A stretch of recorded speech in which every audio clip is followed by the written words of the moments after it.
To start split stitch, pull the needle up through the fabric and then place down to create your first stitch. To do your second stitch, pull the needle up on the left-hand side and place the needle into the middle of your first stitch.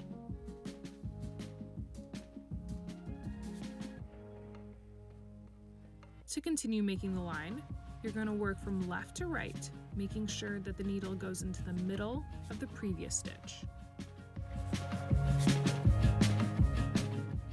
If you're thinking, hey, this looks just like backstitch, then you'd be correct.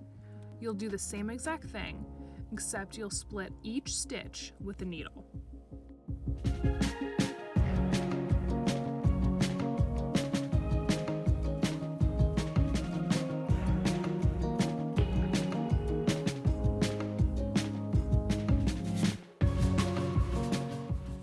When you're doing curves, make sure that your stitches are much smaller than the stitches you did for your line.